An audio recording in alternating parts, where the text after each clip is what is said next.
Bismillahirrahmanirrahim. Assalamualaikum warahmatullahi wabarakatuh. Innal hamdalillah nahmaduhu wa nasta'inuhu wa nastaghfiruhu wa na'udzu billahi min shururi anfusina wa sayyiati a'malina man yahdihillahu fala mudilla lahu wa man yudlil fala hadiya lahu. Asyhadu an la ilaha illallah wahdahu la syarika lahu wa asyhadu anna Muhammadan 'abduhu wa rasuluhu salawatullahi wa salamuhu alaihi thumma amma ba'du. Ibu-ibu sekalian rahimani wa iyyakum jami'an walhamdulillah. Segala puji bagi Allah tabaraka wa ta'ala alladzi bi ni'matihi tatimmus shalihat, dan segala puji bagi Allah Subhanahu wa taala yang masih memberikan hidayah kepada kita.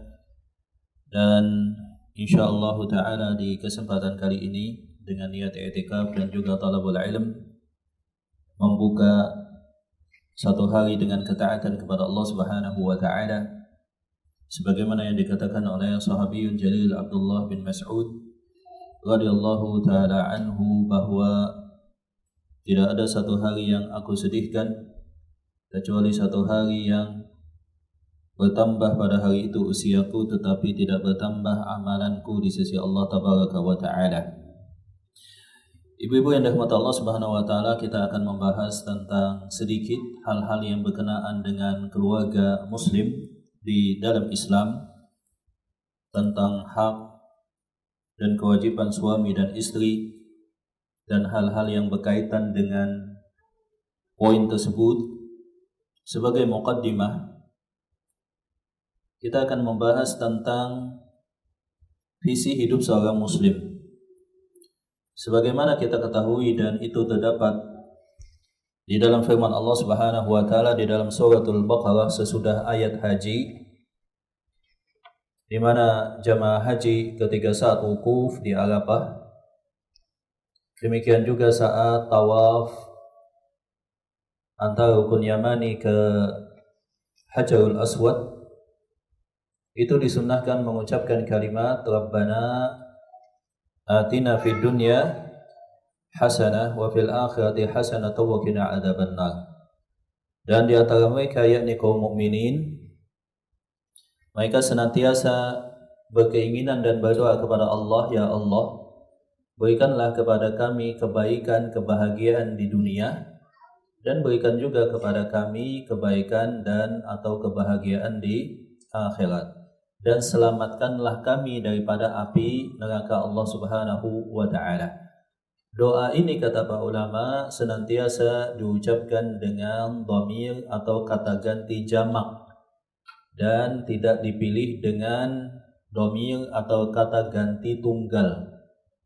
Ya, menunjukkan kebaikan kita doakan untuk kita dan keluarga kita dan orang-orang yang kita cintai. Ini menegaskan satu hal yang penting, ibu-ibu yang dirahmati Allah Subhanahu wa taala, bahwa kebaikan satu keluarga yang Allah taala takdirkan bersama di dunia itu selayaknya dan siogianya juga berlanjut sampai di akhirat. Jadi ketika seorang laki-laki, seorang wanita membina rumah tangga, kemudian dikaruniai anak, maka selayaknya hal yang menjadi cita-cita bagi keluarga tersebut adalah selamat dan bahagia di dunia sampai ke akhirat. Kalau dalam istilah kita ada tentang pentingnya arti ngumpul. Contohnya misalkan ibu-ibu kita lihat saat ketika Lebaran atau Idul Fitri, itu kan banyak yang pulang kampung. Tujuannya adalah supaya bisa berkumpul bersama keluarga.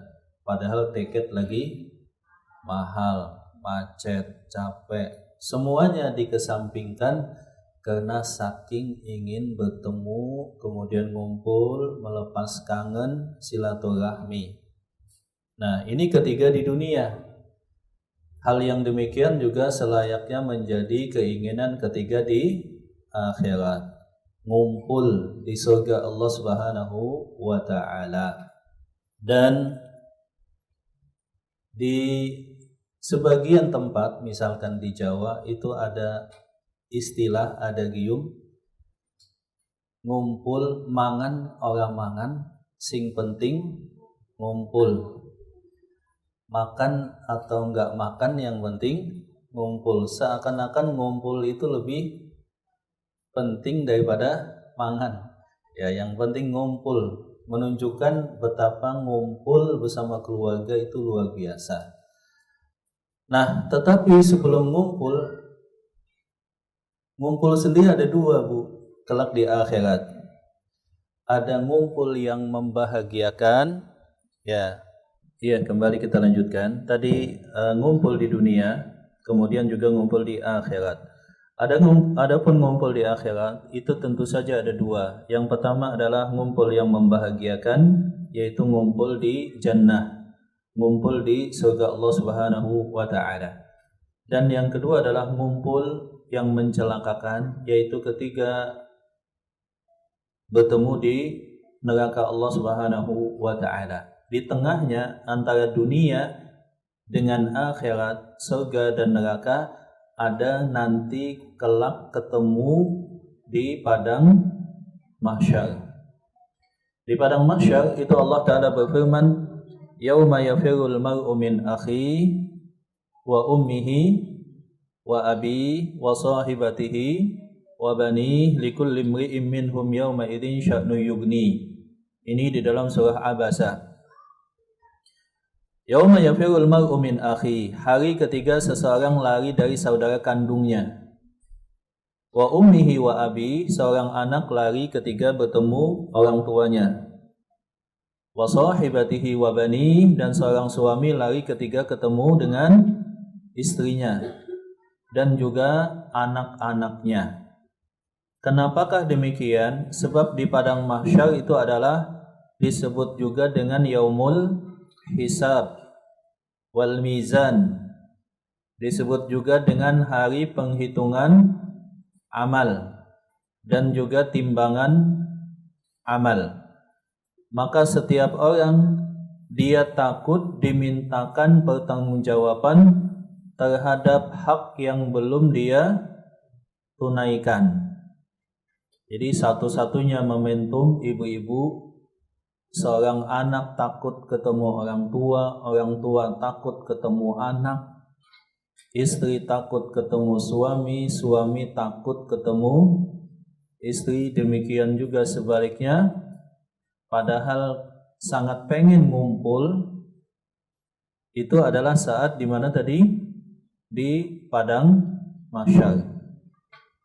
Maka hendaklah setiap jiwa melihat tentang kewajiban yang Allah Ta'ala bebankan atas dirinya, apakah telah dia tunaikan dan apakah dia telah mendapatkan keridhaan.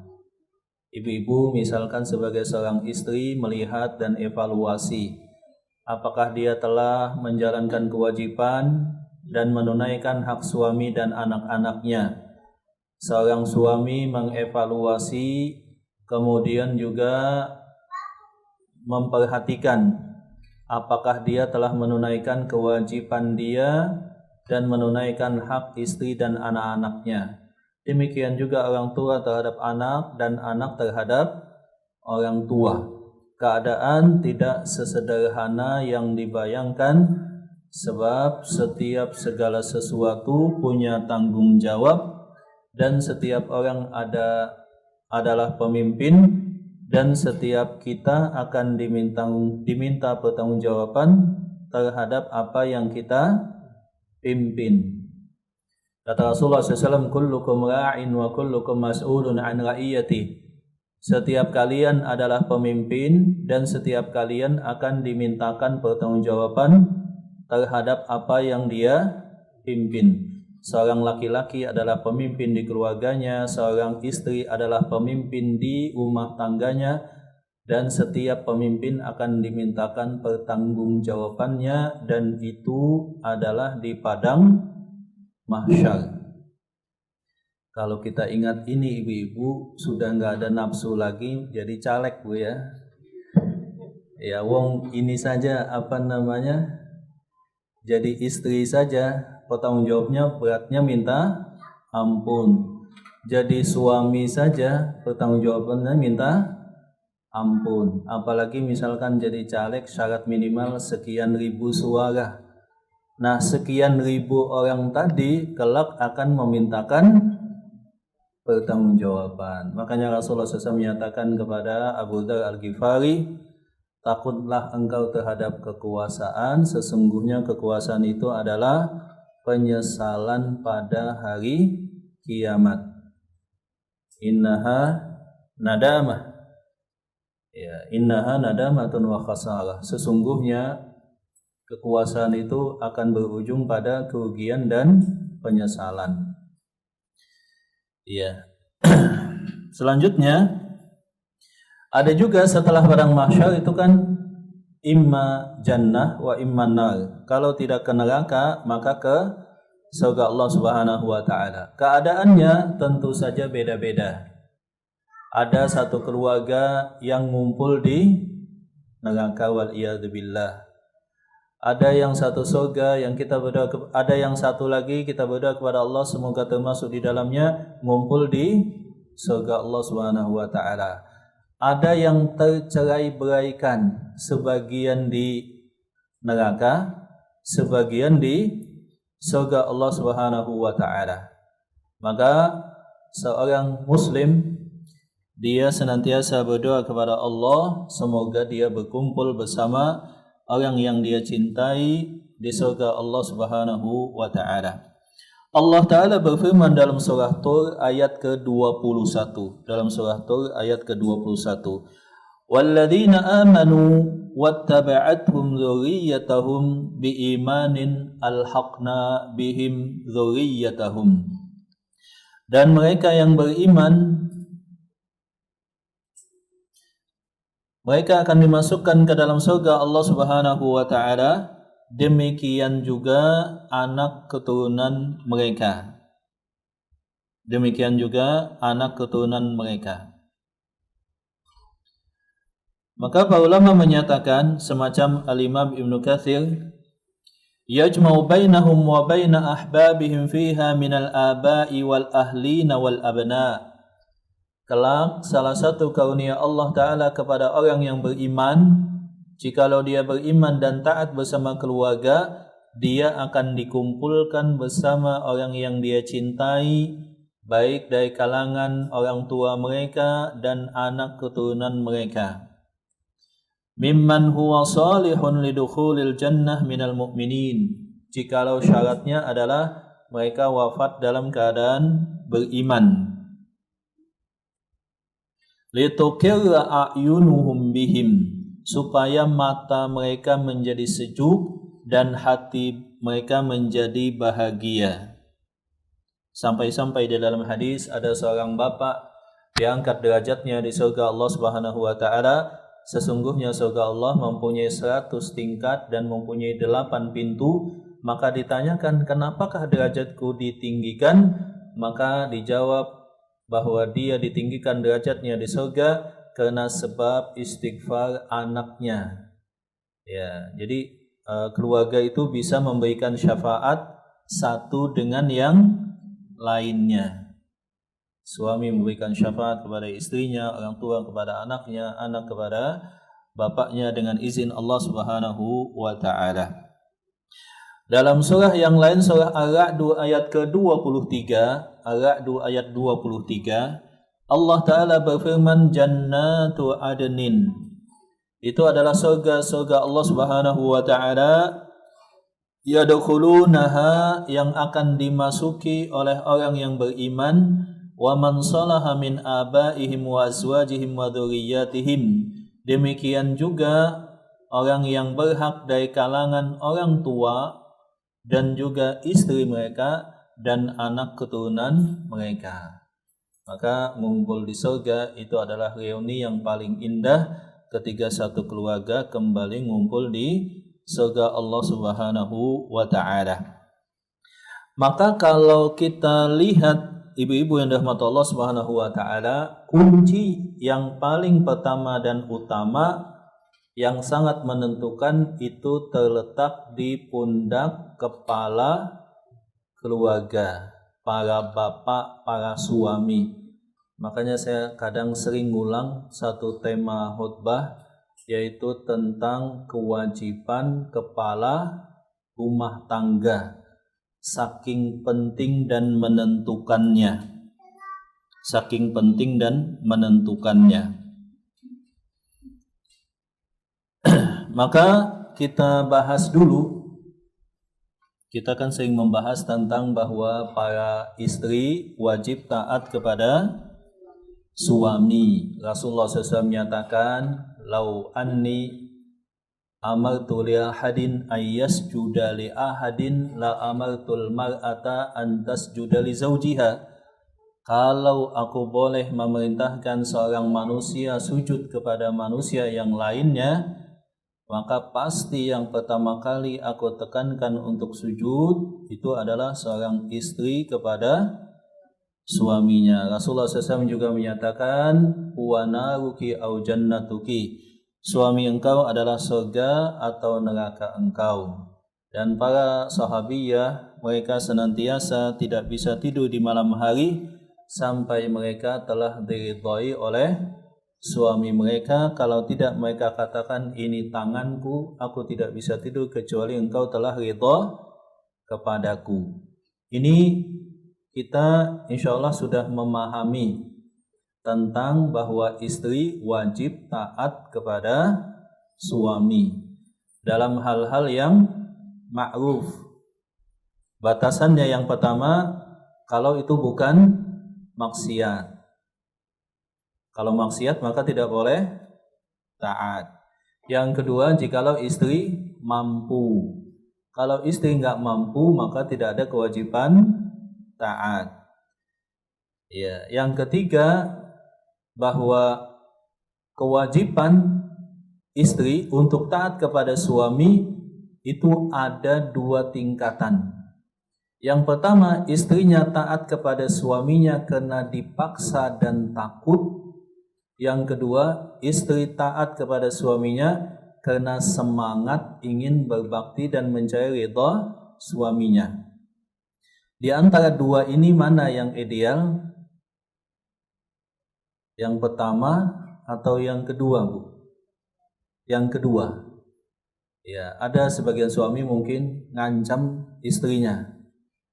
Kemudian bahasanya adalah bahasa penekanan, ngasih ancaman.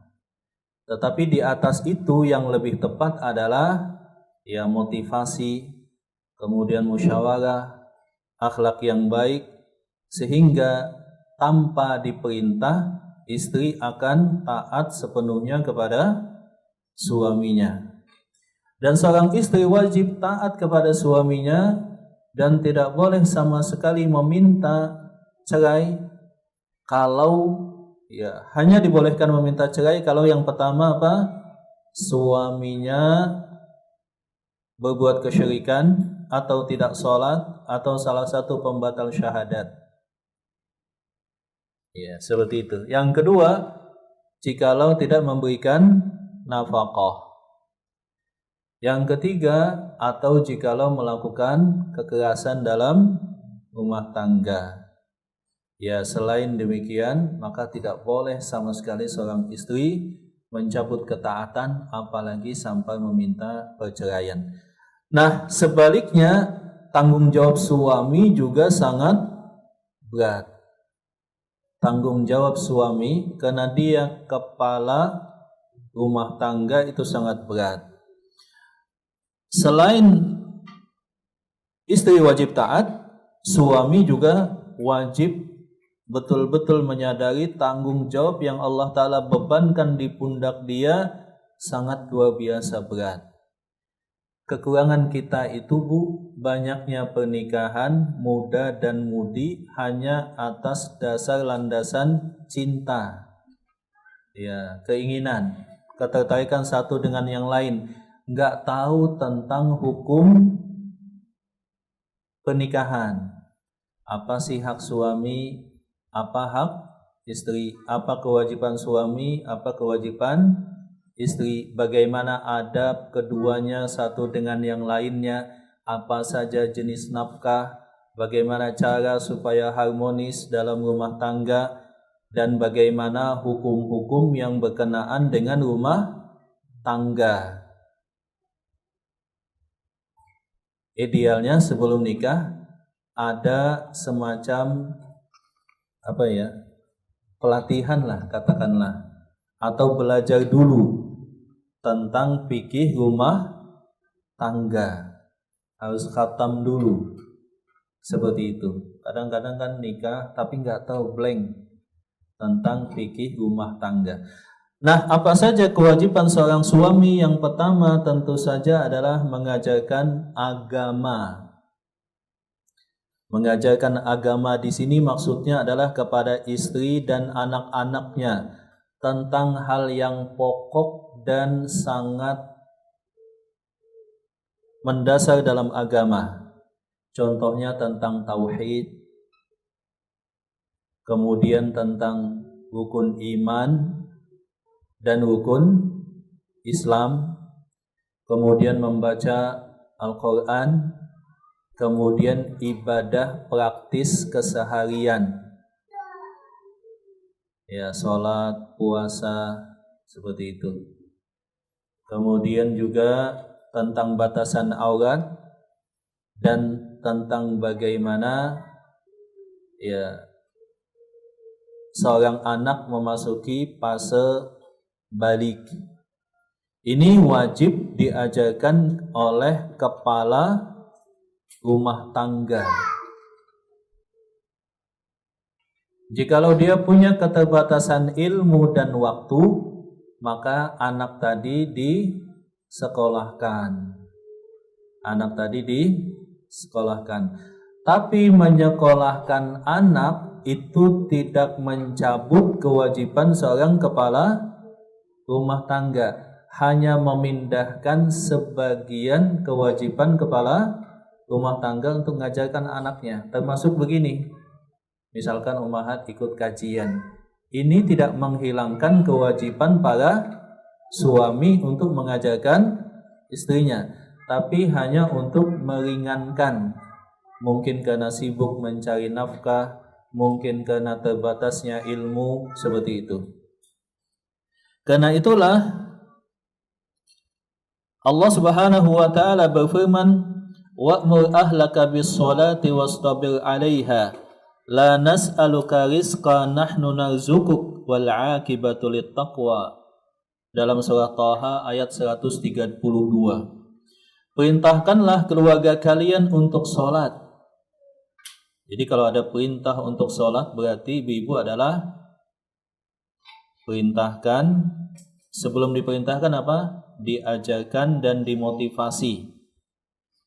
Perintahkanlah keluarga kalian untuk sholat dan bersabarlah kalian untuk memerintahkan mereka sholat. Kami tidak akan meminta kepada kalian rezeki, tetapi bahkan kami yang memberikan rezeki kepada kalian dan keselamatan bagi orang yang bertakwa. Atau hadis Rasulullah SAW yang lainnya, hadis riwayat Abu Daud, muru auladakum bisolah, perintahkan anak kalian sholat ketika usianya 7 tahun. Kalau ada kalimat perintah, berarti sebelumnya diajarkan dulu tentu saja. Dan pukullah mereka kalau tidak sholat usia mencapai 10 tahun. Dan pisahkanlah tempat tidur antara anak laki-laki dengan anak perempuan. 7 tahun dipisah, maksimal 10 tahun. Jadi yang pertama mengajarkan agama, memotivasi, seperti itu. Adapun yang kedua adalah memberikan nafkah yang halal. Memberikan nafkah yang halal sesuai dengan kemampuan, yang berkenaan dengan tempat tinggal, pakaian, makanan, dan kesehatan. Seperti itu. Memberikan nafkah yang halal. Dan ini adalah kewajiban suami, yang menjadikan seorang istri wajib taat kepada si suami. Kalau tidak dinafkahi, akan sulit terwujud ketaatan si istri. Nafkah yang halal. Maka Rasulullah SAW bersabda, dirhamun, 1 dirham, tunfiquhu fi sabilillah, engkau nafkahkan di jalan Allah, 1 dirham engkau infakkan, 1 dirham untuk menolong fakir dan miskin, dan 1 dirham untuk keluarga, manakah yang lebih utama? Dirham yang dijadikan nafkah untuk keluarga. Jadi para suami itu harus betul-betul merasakan ketika dia bekerja, pulang pagi, pergi pagi, pulang malam, petang hari, kemudian memeras keringat, membanting tulang, ya terkadang kecapean, sakit, dimarahin bos di perusahaan. Itu dia harus betul-betul menyadari bahwa setiap rupiah yang dia belanjakan untuk keluarganya itu terhitung sedekah yang paling utama. Sedekah yang paling utama, seperti itu. Jadi memberi nafkah yang halal, sebab kehalalan ini sangat penting. Telah kita katakan nafkah ini adalah kewajiban siapa? Suami, bukan kewajiban istri. Dan yang diambil patokan adalah kemampuan suami. Kalau makin mampu, makin disesuaikan. Kalau tidak mampu, maka standar minimal, seperti itu. Dan suami dan istri membuat budgeting bulanan. Adapun yang ketiga adalah muasyarah bil ma'ruf, bergaul dengan keluarganya dengan pergaulan yang baik, dengan ihsan, kasih sayang, harmonis, bonding, ya, pendekatan kepada istri dan anak-anaknya. Makanya biasanya kelemahan kepala rumah tangga itu sedikit waktu untuk keluarga, sebab kan sudah sibuk mencari nafkah. Ya minimal ada saat-saat ngumpul, saat makan malam misalkan, saat sesudah isya, sebelum tidur ngumpul dulu, kemudian saling bercanda, kemudian menasihati keluarga. Dan yang berikutnya adalah hal yang penting dilakukan oleh para suami adalah mencontohkan kebaikan dan jadi panutan serta kebanggaan. Sebelum suami atau kepala rumah tangga memerintahkan anak dan istrinya, dia sudah melakukan. Kemudian dia jadi panutan. Kemudian keluarganya bangga terhadap bapaknya atau suaminya. Nah, ini kewajiban seorang suami. Jangan sampai keluarganya merasa suami atau kepala rumah tangganya tidak menjadi panutan. Yang berikutnya memberikan hukuman dan hadiah kalau keluarganya taat kepada Allah. Diawasi.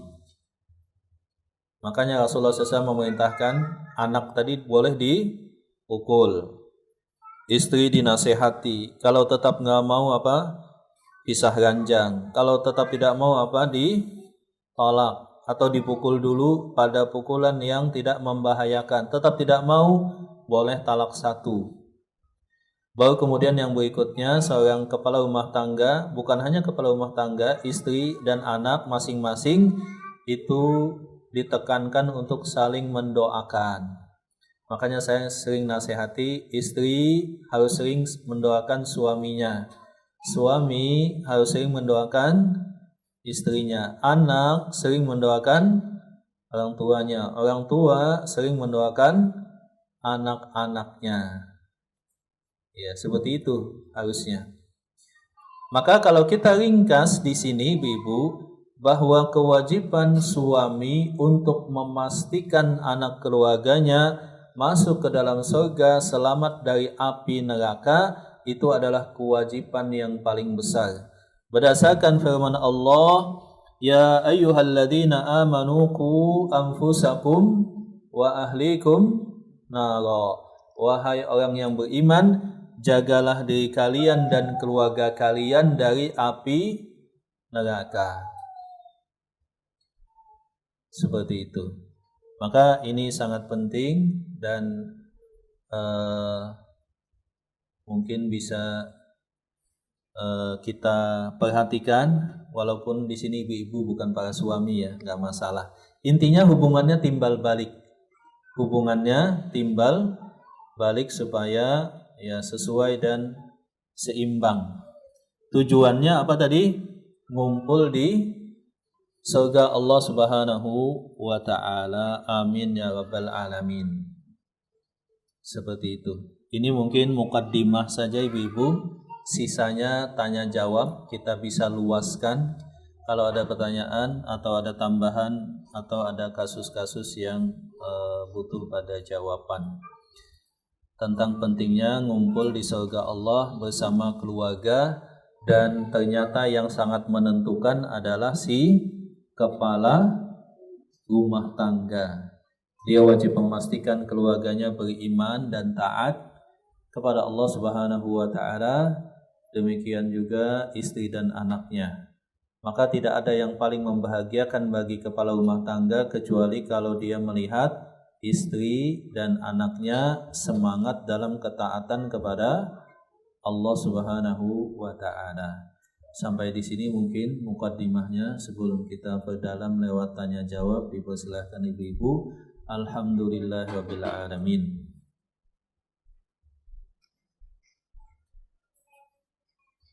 Ya silakan, mungkin ibu-ibu ada pertanyaan.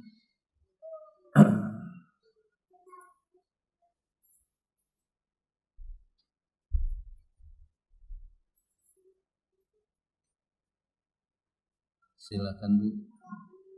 Iya.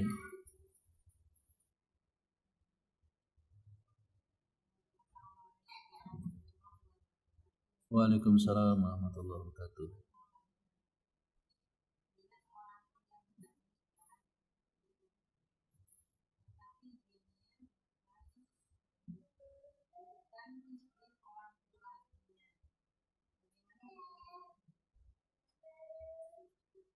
Iya, jikalau seorang wanita menikah, laki-laki. Kalau laki-laki memang kan nikah boleh tanpa wali, bukan boleh lagi. Memang laki-laki kan menikahi posisinya, dia tanpa wali. Yang wajib wali itu adalah si wanita, baik keadaannya masih gadis atau sudah janda, dua-duanya wajib pakai wali. Baik wali langsung bapaknya atau wali adal, wali pengganti dari kalangan ashabah, keluarga dari pihak bapak si perempuan tersebut, mempelai perempuan, baik secara langsung atau diwakilkan. Nah, oleh karena itu tidak masalah juga si laki-laki menikah tanpa dihadiri oleh keluarganya, atau tidak ada bapaknya, atau tidak disebutkan siapa binnya. Nggak ada pengaruh sama sekali Bu sebetulnya. Kalau itu adalah pihak laki-laki. Yang sangat krusial adalah kalau itu perempuan, sebab kan harus pakai wali. Nah, tidak boleh seseorang yang tidak berhak menjadi wali dijadikan wali. Atau misalkan dia tidak punya wali tapi dipaksakan menikah dengan wali yang salah. Adapun bin itu kan hanya biasanya penyebutan saja, tidak punya konsekuensi apapun kalau pihak mempelai laki-laki. Hanya saja memang seseorang tidak boleh dinisbatkan kepada selain orang tuanya. Laki-laki atau perempuan tidak boleh dinisbatkan kepada selain orang tua aslinya. Tapi dalam kasus pernikahan, laki-laki tidak punya konsekuensi hukum, sebab kan laki-laki boleh nikah ya memang tanpa wali Bu ya. Nah, kalau perempuan baru punya konsekuensi hukum, bisa nggak sah. Demikian ya. Ada yang lain silakan.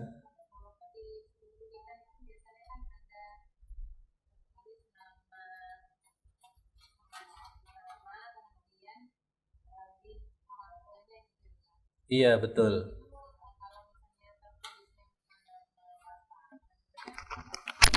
Biasanya kenapa Bu ya, bukan nama bapak kandungnya?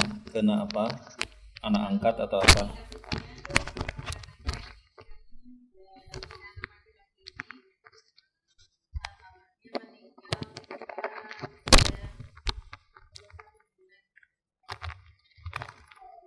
Sehingga dinisbatkan binnya ke si bapak sambungnya. Ya, itu satu kesalahan Bu, dan itu satu dosa. Seorang anak tidak boleh dinisbatkan kepada selain bapaknya. Tapi itu tidak punya konsekuensi hukum pernikahan. Apakah itu sah atau tidak? Tidak punya hubungan. Hanya saja satu kesalahan dan dosa menisbatkan anak kepada selain orang tuanya. Kepada anak angkatnya kah, atau kepada bapak angkatnya kah, atau kepada bapak sambungnya, itu satu kesalahan dan dosa, tapi tidak punya konsekuensi terhadap hukum pernikahan. Iya. Iya.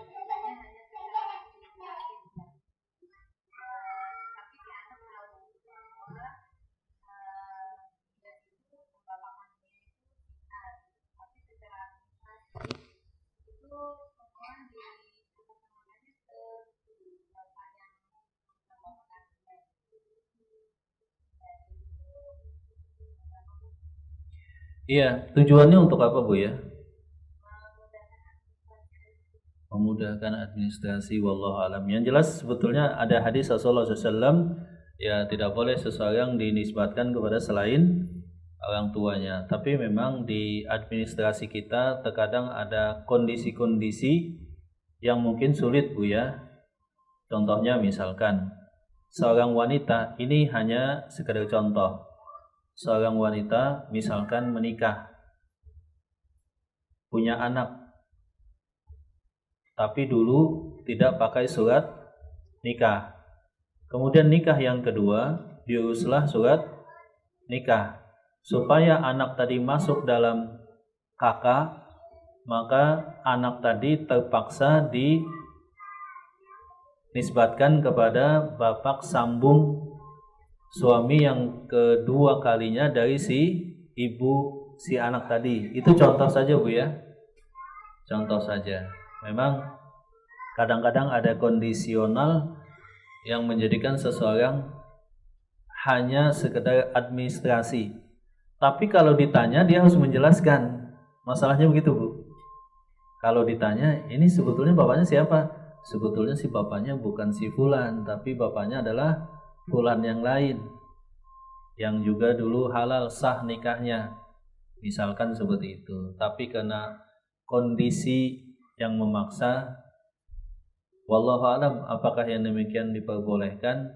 Tapi kalau tidak punya pilihan yang lain, dan untuk menolak kemudaratan selama semua pihak tahu, wallahu alam, mungkin tidak mempunyai dosa kali, wallahu alam. Bisa ditanyakan kepada yang lain. Ya, silakan, ada yang lain.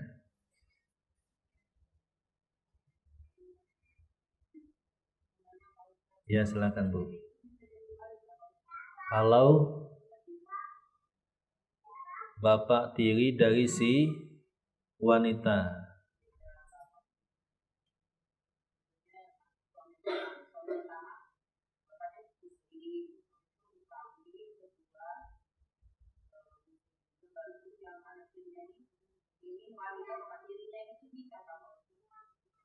iya, wali itu kan bapak dan asabah dari pihak bapak. Ya, jadi bapak nggak ada, misalkan saudara bapak, bapaknya bapak, iya.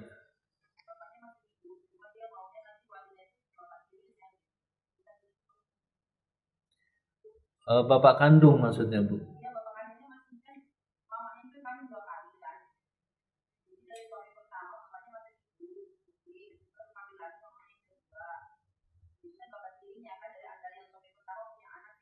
Ya wajib bapak kandungnya Bu jadi wali. Terkadang di tempat kita itu kalau terjadi perceraian seakan-akan musuhan gitu Bu ya.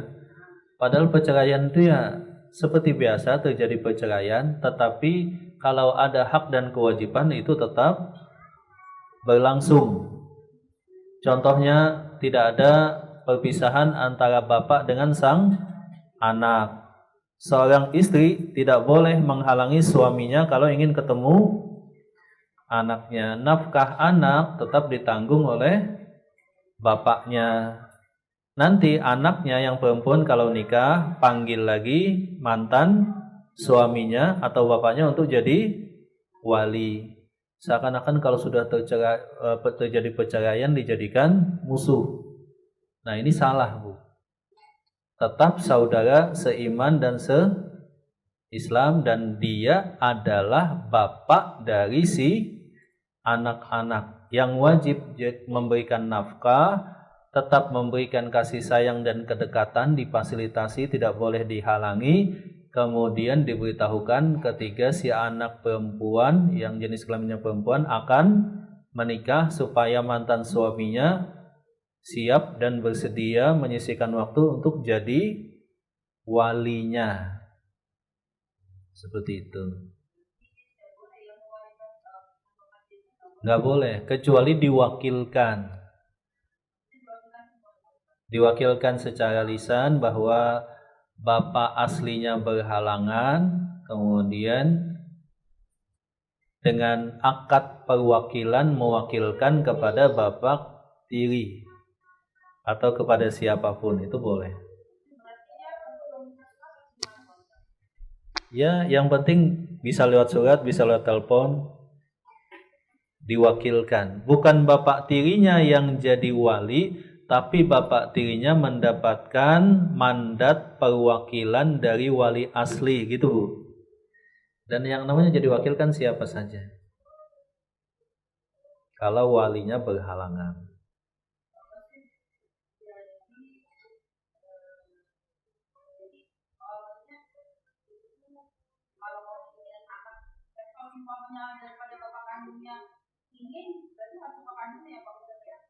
Bukan harus bapak kandungnya, kan wajib bapak kandungnya, Bu.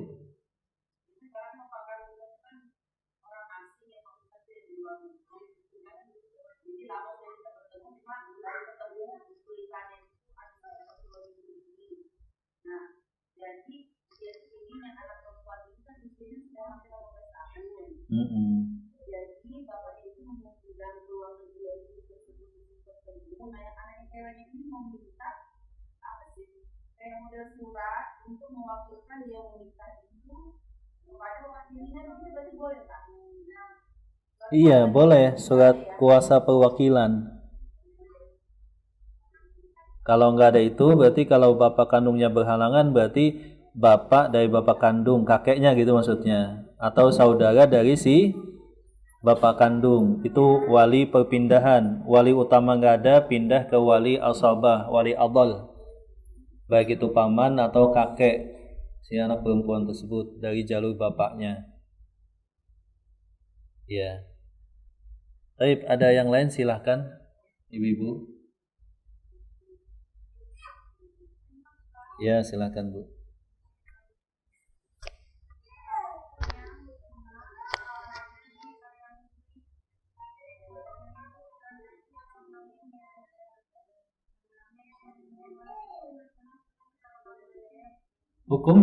Hukum asalnya Bu, jikalau aman daripada fitnah, tidak terbuka aurat, tidak adanya fitnah, maka hukum asalnya dibolehkan.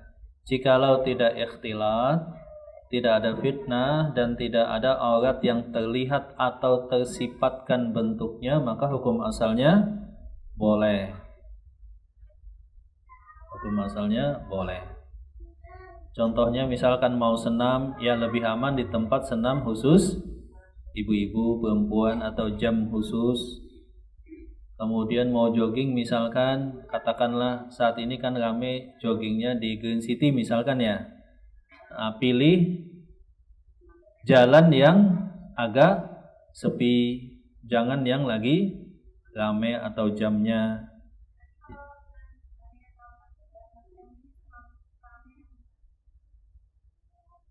Kalau rame ya sebaiknya dihindari, cari yang sepi begitu.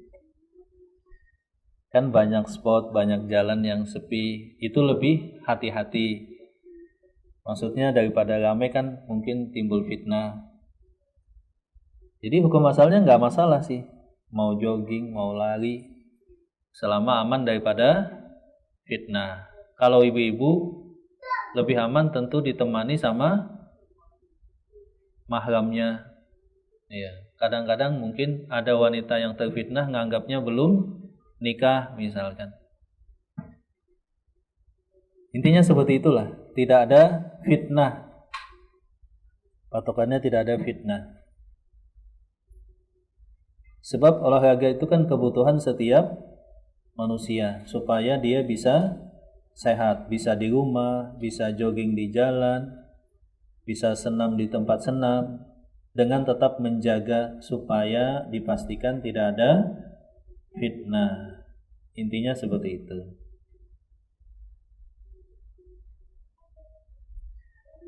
Ya, silahkan. Ada yang lain ibu-ibu? Maka Aisyah pun juga jogging atau lari bersama Nabi. Disebutkan oleh Aisyah bahwa Rasulullah mengajakku untuk lomba, kemudian aku mengalahkan Rasulullah. Saat itu usia Rasulullah sudah 50-an sekian. Kemudian beberapa tahun kemudian lomba lari lagi, Rasulullah mengalahkan Aisyah. Jadi boleh. Dan Aisyah juga pernah menonton perlombaan permainan tombak, tapi agak jauh di belakang punggung Rasulullah SAW. Menunjukkan hal-hal yang demikian tidak masalah sama sekali. Jogging, lari, jalan pagi, ya, selama aman daripada fitnah. Dan itu tidak ada masalah sebetulnya, sebab relatif aman. Yang gak aman kan kalau senam, sebab pakaiannya mungkin harus khusus, gerakannya juga mungkin mengundang fitnah, maka itu wajib di tempat yang tertutup kalau senam-senam seperti itu. Ya, silahkan, ada pertanyaan lain ibu-ibu? Ya, silakan.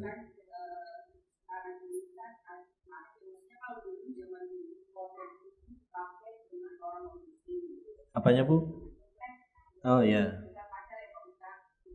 Saya nggak tahu bedanya apa, Bu ya.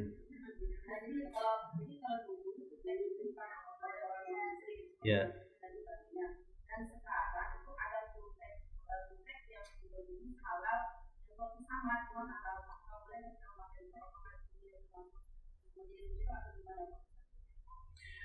Iya, yang meniru itu adalah hal yang menjadi ciri khas, karakteristik, kebiasaan atau tanda khusus. Kalau bukan karakteristik, ciri khas, tanda khusus satu golongan di luar Islam, maka hukum asalnya boleh. Apalagi jikalau ada manfaatnya secara universal, maka boleh, nggak masalah. Misalkan itu dipandang perhiasan, kalau bagi kalangan wanita, ketika misalkan saat nikah pakai yang demikian, pakai hina, Bu ya namanya kalau nggak salah ya. Ya.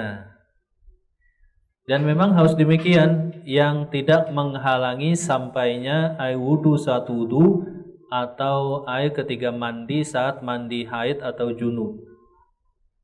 Seperti itu.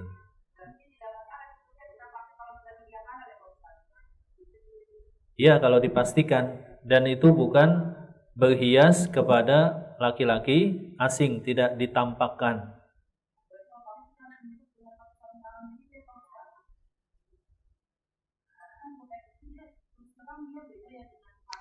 Ya.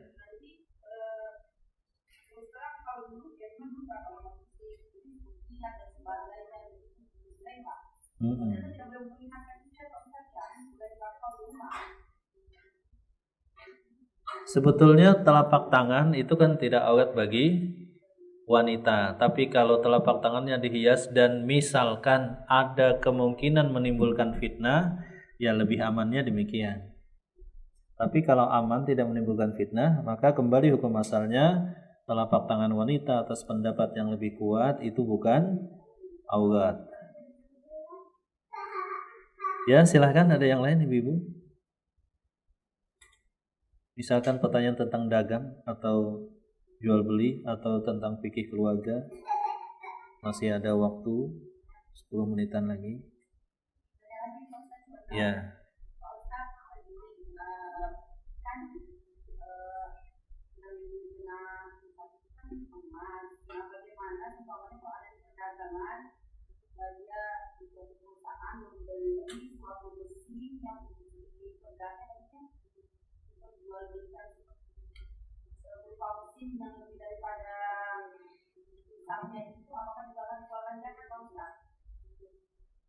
Iya, jadi ibu-ibu mesin atau modal kerja, alat, tools itu tidak dizakati. Tapi hasilnya daripada mesin produk tadi ketika diperjualbelikan nanti masuk dalam zakat jual beli. Masuk dalam zakat jual beli. Kecuali yang lebih hati-hati adalah semua modal itu dihitung, termasuk uang pembelian alat kerja atau mesin tadi. Jadi kalau jual beli itu kan kebanyakan Paula menyatakan catat modal saat usaha, setelah 1 tahun stok barang yang ada, ya dikurangi tagihan dan hutang usaha, baru kemudian dikeluarkan zakatnya. Tapi hukum asalnya kalau beli alat itu tidak dizakati. Tapi kalau dia niatnya dagang, maka lebih hati-hatinya itu juga dihitung dalam zakat perdagangan, tentu saja setelah tahun demi tahun digunakan dengan penyusutan.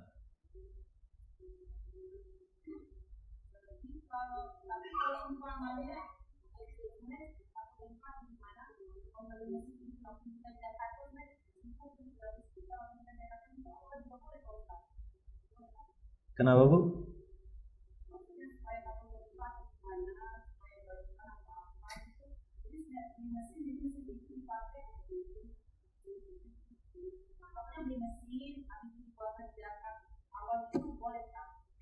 Boleh saja sih Bu, itu tambahan kebaikan. Kalau hukum asalnya kan beli mesin gak dijakati, kecuali dia sebagai pedagang, mesin tadi sebagai alat. Nanti ketika 1 tahun dihitung stok yang ada beserta modal, kemudian dikurangi tagihan usaha, hutang-hutang usaha, baru dikeluarkan zakatnya bersama hasil dagangan yang dijual.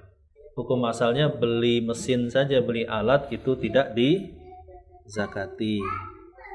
Nanti masuknya zakatnya lewat mana? Zakat perdagangan jual beli setelah lewat 1 tahun.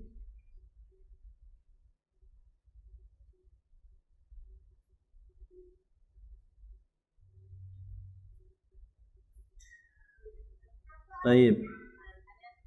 Ya.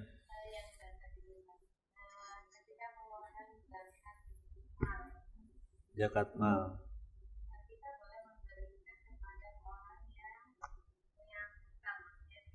Al-Gharimin namanya ya dalam surat Taubah.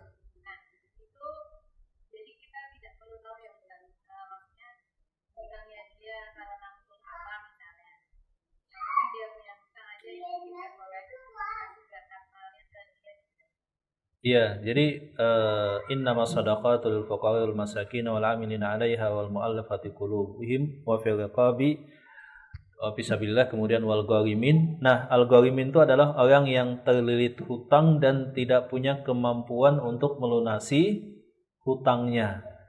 Baik hutang konsumtif, misalkan karena terdesak beli sesuatu terlilit hutang, atau hutang usaha pailit sehingga dia terlilit hutang. Intinya dia sudah angkat tangan, gak sanggup untuk melunasi. Hutangnya dalam status macet.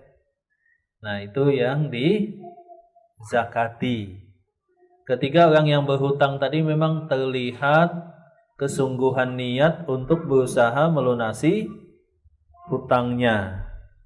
Baik hutang usaha maupun hutang konsumtif. Kalau sudah tidak sanggup dan dia sudah berusaha bersungguh-sungguh untuk melunasi hutangnya, nah itu boleh dikasih zakat, dikasih bantuan dari dana zakat. Seperti itu.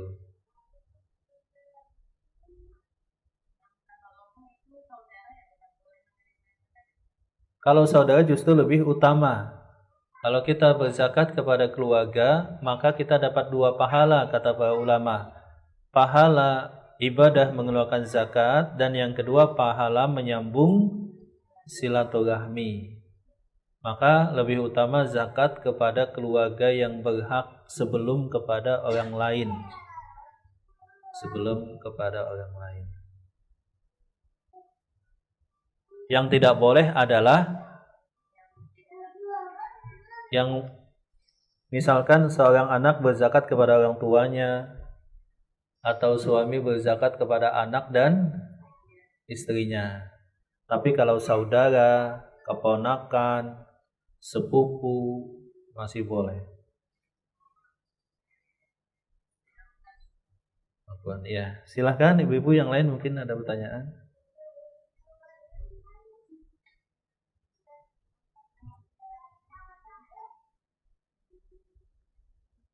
Ya, Bu.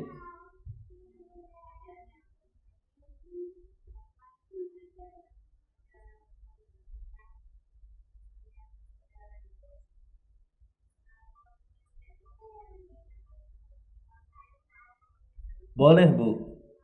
Bukan menjadi syarat,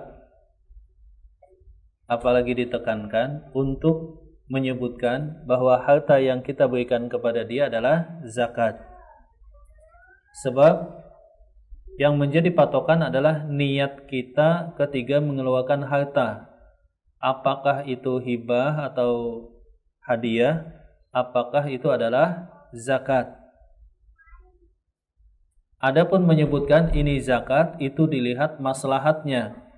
Sebab ada sebagian orang yang mungkin saja sensitif, dia tidak senang kalau kita katakan ini zakat dari saya. Kaget dia, lah kok zakat, udah deh gak usah deh. Ya. Misalkan begitu, maka lebih baik kita tanpa menyebutkan ini ada rezeki, tolong terima. Apa ini? Ya terima saja gitu ya. Tidak mesti kita sebutkan ini zakat. Boleh disebutkan setelah menimbang maslahat. Boleh disebutkan, boleh tidak. Yang menjadi patokan apa tadi? Niat orang yang mengeluarkan harta tersebut. Itu sudah cukup.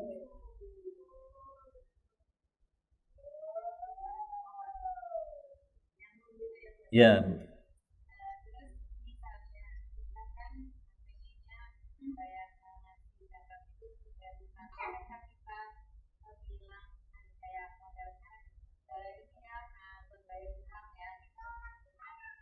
Boleh kita syaratkan, ini ada sejumlah uang dari saya berikan dengan batasan peruntukannya khusus untuk bayar hutang. Sebab kadang-kadang kan kita punya kepentingan untuk sampai menekankan, jangan sampai digunakan bukan pada prioritas yang lebih penting. Maka boleh kita katakan pas ngasih zakat, ini saya mau ngasih uang, tapi syaratnya untuk bayar hutang. Ya, dan itu menjadi kewajiban bagi si penerima. Sebab itu amanah. Amanahnya buat bayar hutang.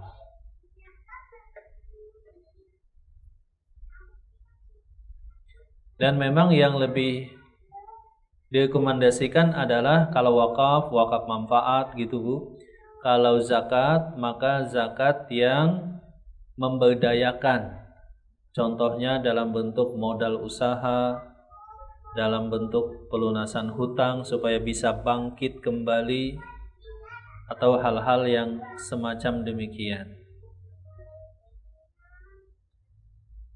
Ya, mungkin sampai di sini Ibu-ibu kajian kita insyaallah tentang pentingnya berusaha dan berdoa supaya kita sebagaimana berkumpul di dunia dengan keluarga kita, semoga saja kita kembali dikumpulkan di akhirat di surga Allah Subhanahu wa taala.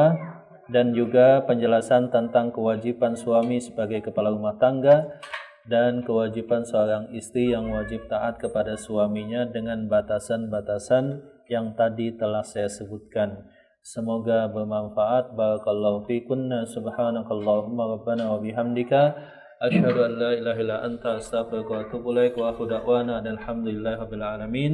Assalamualaikum warahmatullahi wabarakatuh.